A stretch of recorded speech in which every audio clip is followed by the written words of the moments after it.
Vote चोर गद्दी छोड़, go back तड़ी पार गो बैक। जी हाँ, इस तरह के नारे आज संसद भवन में लगे हैं, जहां अब तक प्रधानमंत्री मोदी के आगमन पर कथित रूप से आदेश आता था कि सारे सांसद खड़े होकर मोदी मोदी के नारे लगाओ, और नारा लगता भी था। आज तस्वीर बिल्कुल अलग नजर आई।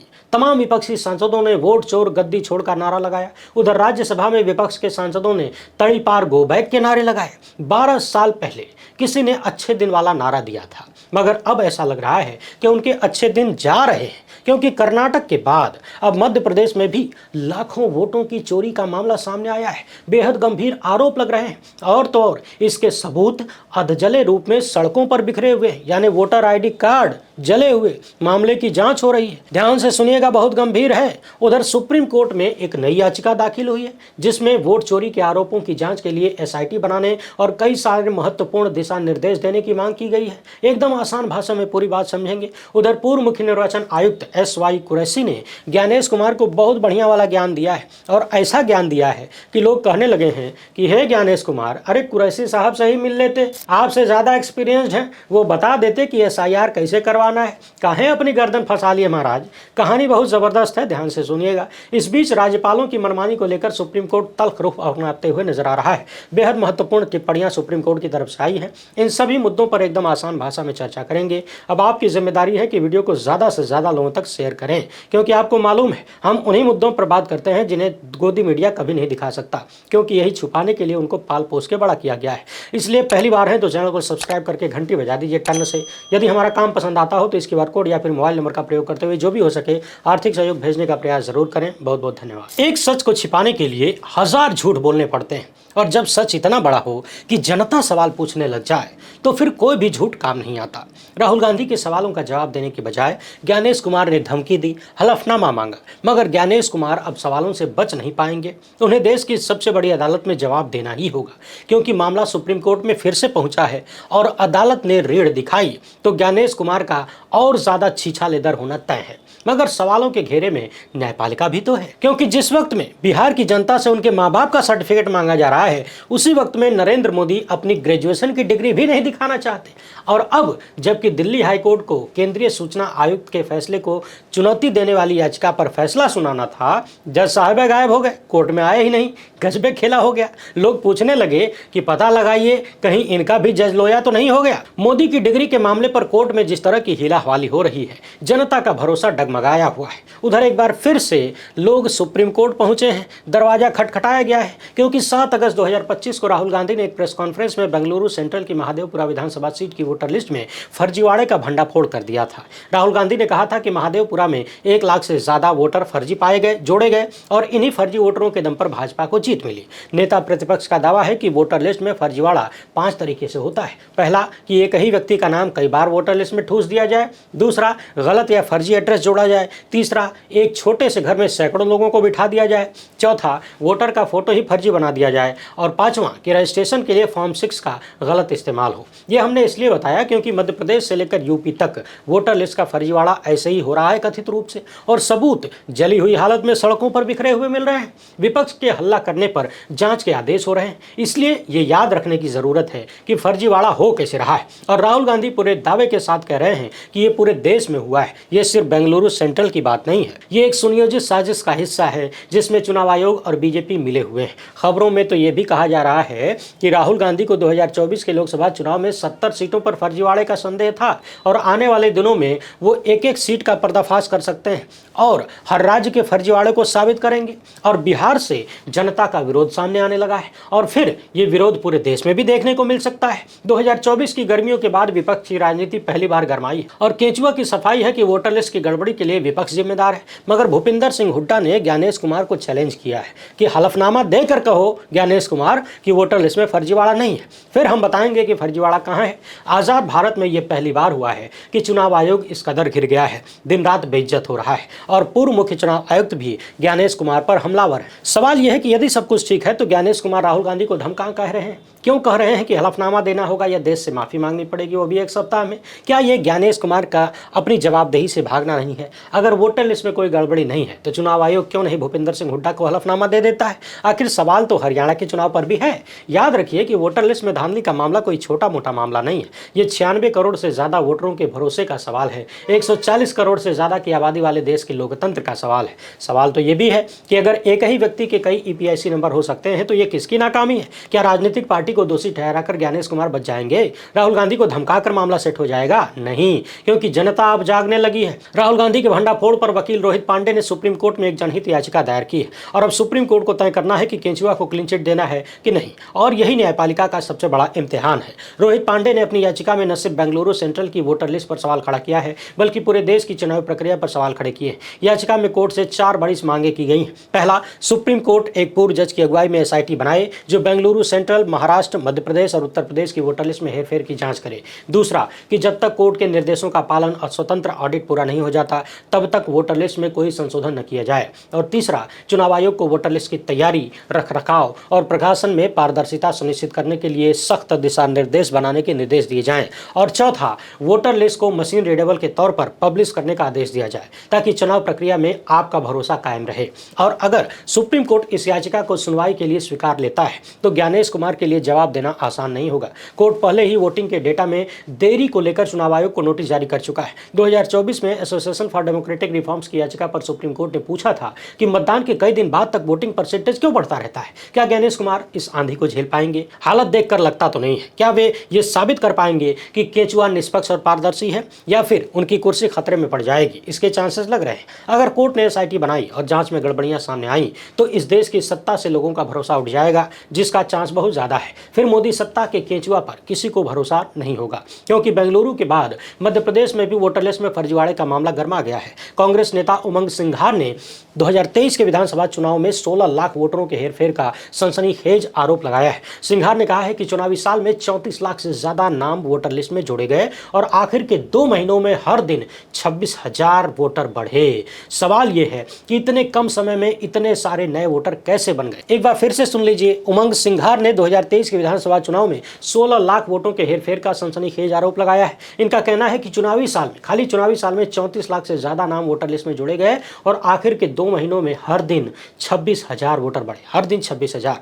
सवाल यह है कि इतने कम समय में इतने वोटर आए कहां से? क्या ये कोई जादू था या फिर सुनियोजित साजिश, षड्यंत्र? सिंघार का दावा है कि इस हेरफेर की वजह से कांग्रेस 27 सीटों पर चुनाव हारी और सिंघार के दावों पर मुहर तब लगी जब टीकमगढ़ में एक केंद्रीय मंत्री के घर के पास 43 वोटर आईडी कार्ड जले हुए मिले। तो क्या मंत्री जी को नहीं बताना चाहिए कि उनके घर के पास से फर्जी वोटर आईडी कार्ड कैसे मिले? कलेक्टर ने इस मामले में जांच के आदेश दिए हैं, मगर सवाल यह है कि ये कार्ड वहां पहुंचे कैसे? क्या अब फर्जी वोटर आईडी कार्ड से पल्ला झाड़ने की कोशिश है कि हटाओ फेंको, नहीं पकड़े जाएंगे? और अगर एक केंद्रीय मंत्री के घर के पास जली हुई वोटर आईडी मिलती है तो केजरीवाल पर कितना भरोसा किया जाए? इतना ही नहीं, उमंग सिंघार ने एक और गंभीर आरोप लगाया। उन्होंने कहा कि चुनाव आयोग ने एक लेटर जारी किया था कि 30 जून 2023 के बाद वोटर लिस्ट में जो बदलाव किए गए हैं उनकी लिस्ट न तो वेबसाइट पर डाली जाए और न ही किसी को दिया जाए। सवाल यह है कि इतनी गोपनीयता क्यों?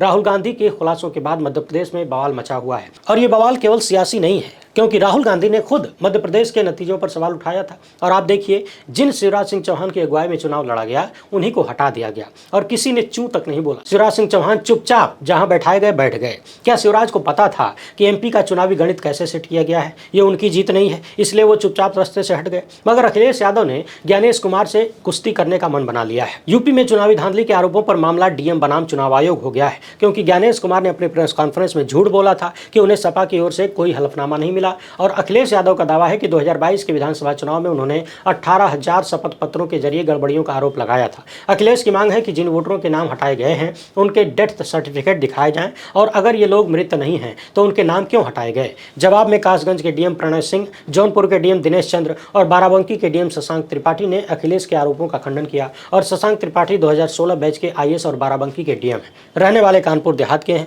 और योगी के करीबी बताए जाते हैं। और इन तीनों का दावा है कि 2022 2022 के चुनावों में कोई फर्जीवाड़ा नहीं हुआ। हालांकि यूपी के पूर्व मुख्यमंत्री अखिलेश यादव ने इस जवाब को सतही करार दिया है। उन्होंने सोशल मीडिया पर लिखा कि तीनों डीएम से जनता का एक मासूम सवाल है कि इतने सालों बाद जवाब क्यों आया, इतने साल तक क्या कर रहे थे। अगर 18,000 शपथ पत्र नहीं मिले थे तो ये डीएम किस बात का जवाब दे रहे हैं। याद करिए, कल ही हमने ये सवाल उठाया था। अखिलेश ने कहा है कि ज्ञानेश कुमार की शपथ पत्र न मिलने की बात झूठी थी, और अगर डीएम इतने ही निष्पक्ष हैं तो उनके खिलाफ कोई कार्रवाई क्यों नहीं हो रही है ज्ञानेश कुमार के खिलाफ। इस बीच पूर्व मुख्य चुनाव आयुक्त SY कुरैशी ने इंडियन एक्सप्रेस में लिखा है कि स्वतंत्र और निष्पक्ष चुनाव लोकतंत्र की जान है और वोटर लिस्ट इसकी नींव है। बिना सटीक, समावेशी और विश्वसनीय वोटर लिस्ट के चुनावी प्रक्रिया खतरे में पड़ सकती है। 96 करोड़ से ज्यादा वोटरों वाले देश में वोटर लिस्ट की तैयारी और उसे लगातार अपडेट करना एक चुनौती है, लेकिन यही वो प्रक्रिया है जो एक व्यक्ति एक वोट के सिद्धांत को हकीकत में बदलती है। कुरैशी ने याद दिलाया कि संविधान के तहत चुनाव आयोग को स्वतंत्र और निष्पक्ष चुनाव कराने की जिम्मेदारी दी गई है। सुप्रीम कोर्ट में भी बार बार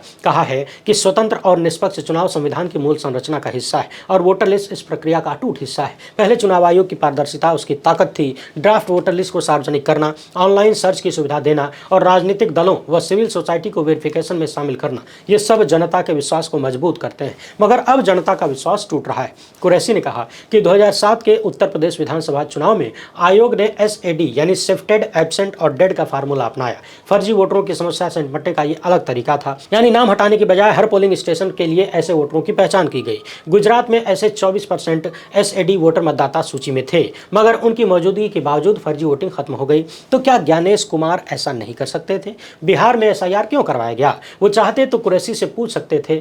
और योगेंद्र यादव तो कह ही रहे हैं कि बिहार का SIR नाम जोड़ने के बजाय डिलीट करने की साजिश है। कुरैशी ने लिखा कि बिहार के SIR में पारदर्शिता की कमी है। जैसे आधार नंबर के साथ नाम जोड़े जा रहे हैं, लेकिन बिना उचित प्रक्रिया के नाम हटाए जा रहे हैं। आंध्र प्रदेश और तेलंगाना में 2015 से 19 के बीच 46 लाख नाम हटाए गए।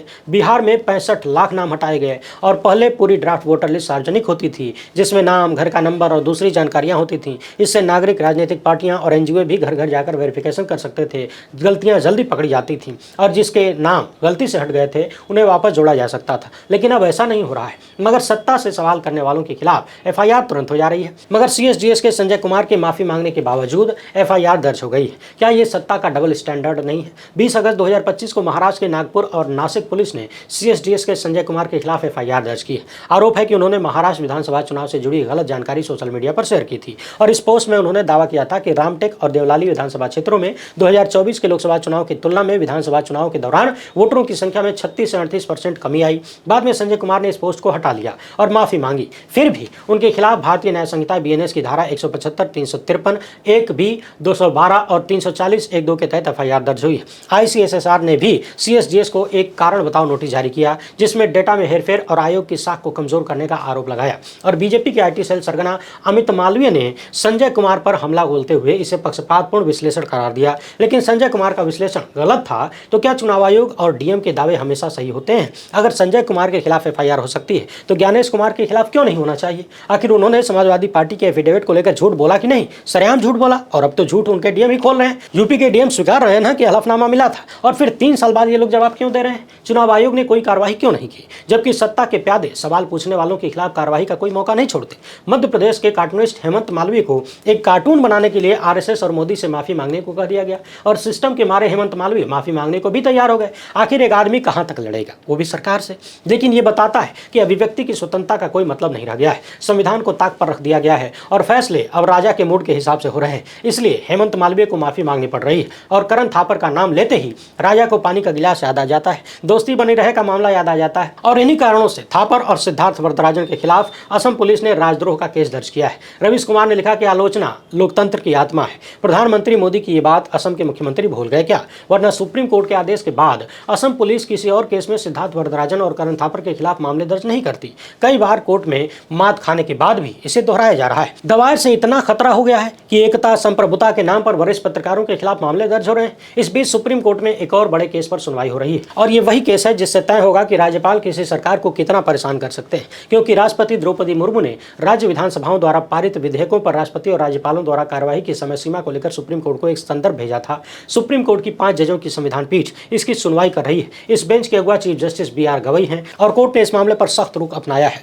चीफ जस्टिस के बेंच ने मोदी सत्ता से सवाल करते हुए कहा कि क्या एक चुनी हुई सरकार को राज्यपाल की इच्छा और सनक के हवाले किया जा सकता है, जो किसी विधेयक को अनिश्चित काल तक रोक सकता है? चीफ जस्टिस गवई ने सॉलिसिटर जनरल तुषार मेहता से कहा कहा कि क्या हम राज्यपाल को यह ताकत दे सकते हैं कि वो विधायिका की प्रक्रिया को ठप कर दे। अगर राज्यपाल किसी विधेयक को रोक देता है और उसे पुनर्विचार के लिए वापस नहीं भेजता तो ये लोकतंत्र के लिए खतरनाक होगा। बेंच ने साफ साफ कह दिया कि संविधान के अनुच्छेद 200 के तहत राज्यपाल को विधेयक पर असहमति जताने, उसे राष्ट्रपति को भेजने या पुनर्विचार के लिए वापस भेजने का अधिकार है, लेकिन इस शक्ति का इस्तेमाल सावधानी से होना चाहिए। कोर्ट ने यह भी कहा कि अगर राज्यपाल बिना कारण बताए विधेयकों को रोकते हैं तो ये विधायिका यानी राज्य सरकार के अधिकारों का हनन है। संविधान ने राज्यपाल को एक औपचारिक भूमिका दी है, न कि मनमानी करने की ताकत। बेंच ने कहा कि कई राज्यों में राज्यपाल विधेयकों को महीनों तक लटकाए रखते हैं। इससे चुनी हुई सरकारों का कामकाज प्रभावित होता है और ये लोकतंत्र के खिलाफ है। सुप्रीम कोर्ट ने इस मामले में मोदी सत्ता से जवाब मांगा है और कहा कि अगर राज्यपालों की शक्तियों का दुरुपयोग हो रहा है तो इसे रोकने के लिए सख्त दिशा निर्देश बनाए जाने चाहिए। कोर्ट का सवाल है कि क्या राज्यपाल को यह अधिकार है कि वो बिना समय सीमा के विधेयकों को रोक कर रखें। मगर ये मामला सिर्फ राज्यपालों की शक्ति तक सीमित नहीं है। ये उस बड़े सवाल का हिस्सा है कि क्या संवैधानिक संस्थाएं अपनी सीमाओं का पालन कर रही हैं, क्या वे अपनी शक्तियों का दुरुपयोग नहीं कर रही। अगर राज्यपाल चुनी हुई सरकारों के काम में अड़ंगा डाल सकते हैं और चुनाव आयोग वोटर लिस्ट में गड़बड़ियों को छिपा सकता है, चुनाव आयोग तो सीधे सीधे जनता के सामने प्रेस कॉन्फ्रेंस में झूठ बोल सकता है, तो जनता के भरोसे का क्या होगा, लोकतंत्र का क्या होगा, जिसका सपना हमारे पूर्वजों ने देखा था। जनता के वोट से चुनी गई सरकारें कितनी आजाद होंगी, ये सवाल भारत के लोकतंत्र की आत्मा का सवाल है। मत भूलिए कि मोदी सत्ता ने गंभीर आरोपों का सामना करने वाले मंत्रियों और मुख्यमंत्रियों को हटाने का इंतजाम कर लिया है। बस विधेयक पास होने की देरी है और अगर ऐसा हो जाता है तो पहले राज्यपाल काम में बाधा डालेंगे और फिर विपक्ष से शासित मुख्यमंत्रियों का हाल केजरीवाल और हेमंत सोरेन जैसा होगा। यह संविधान और कानून के खिलाफ है, इसलिए दांव पर संविधान है, आपके अधिकार है, जरूरत उसे बचाने की है। इस वीडियो को ज्यादा से ज्यादा लोगों तक शेयर करिए। पहली बार है तो चैनल को सब्सक्राइब करके घंटी बजा दीजिए टन से। फिलहाल इतना ही। हमसे जुड़ने के लिए बहुत बहुत धन्यवाद। जय हिंद।